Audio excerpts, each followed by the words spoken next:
All right, time to finish off the show with rapid reactions. A lot of topics, a little bit of time. Take it away, Drink. Let's roll, baby. The Cleveland Cavaliers has extended a qualifying offer to center Jared Allen, which makes him a restricted free agent. Was that a good idea, Jay? I think so, and I think Cleveland with Jared Allen. I thought that was a really nice pickup in that in the James Harden deal that involved several teams. And you know how I feel about Jared Allen. I thought he could have been a great use for Brooklyn last season. So I think Cleveland's got a good building block for years to come now. Clemson football coach Dabo Swinney says he wants to see the college football season shortened by one game if the college football playoff gets expanded. Is that a fair request? Absolutely. I mean, honestly, I one up Dabo. I wouldn't mind seeing it being shortened by two games. Take away two of them powder puffs that we don't care about. Take those two out if you're gonna expand the playoffs. So I'm with Dabo because I think it is unfair that you want the teams to play their full season and then more games on the back end. These are college kids. They're getting paid a little bit now, but up to this point they weren't getting paid. So I'm with Dabo on that. I agree. The Tampa Bay Rays were busy this week making two significant trades. The first landed them designated hitter Nelson Cruz from the Minnesota Twins, and the second sent veteran lefty starter Rich Hill to the New York Mets. Which was the bigger deal for you, Jay?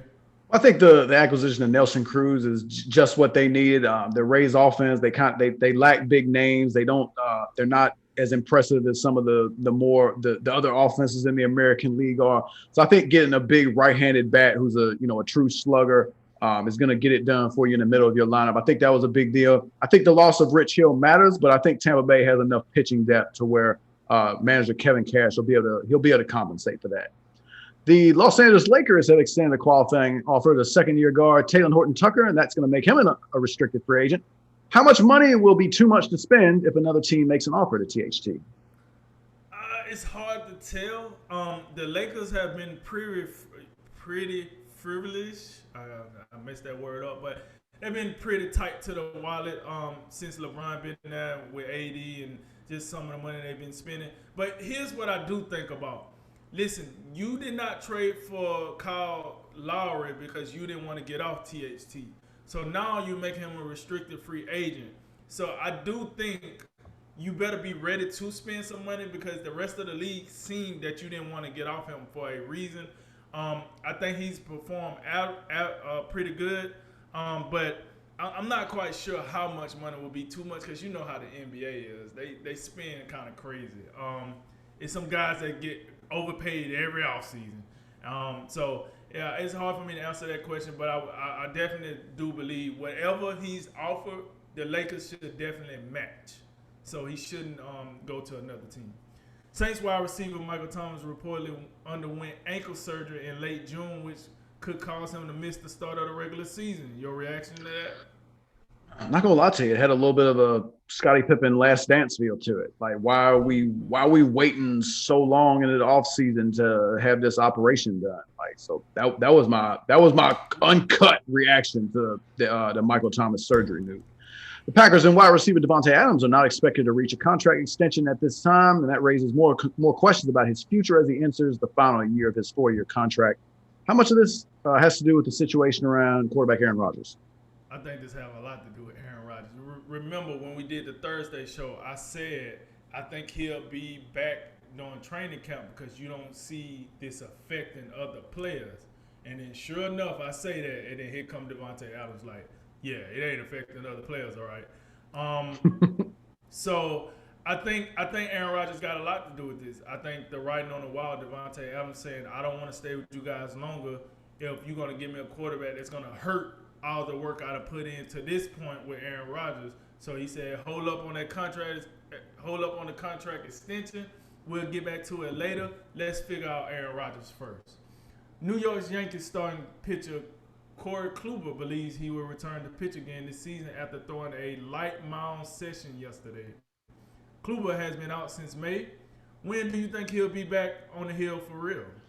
I hate to speculate too much, but I guess I'd throw maybe early September. If he's just now starting to do some light work on the mound, give him August to get back more up to speed, and hopefully it will be September for the Yankees because I don't know if they necessarily feel as comfortable if he, if they had to wait for him to get back, for the start of the playoffs.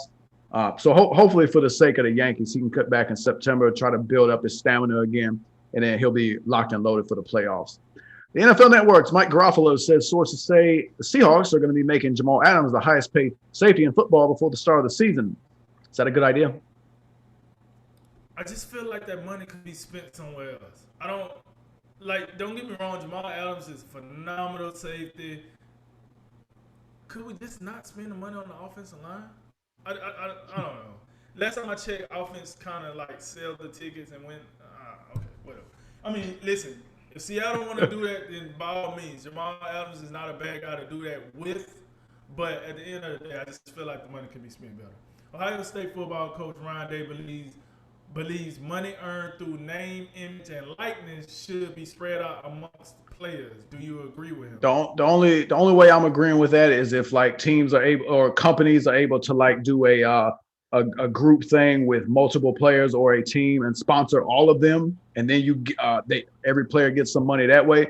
But I mean, for example, if the Alabama quarterback or what's his name is Bryce Young? Bryce Young, yep. Bryce Young, yeah. Bryce Young gets a 7-figure contract with whatever company, and the intent is to redistribute the money he makes based on his own marketability, then no. If that's what we're getting at, no, I'm absolutely not for that.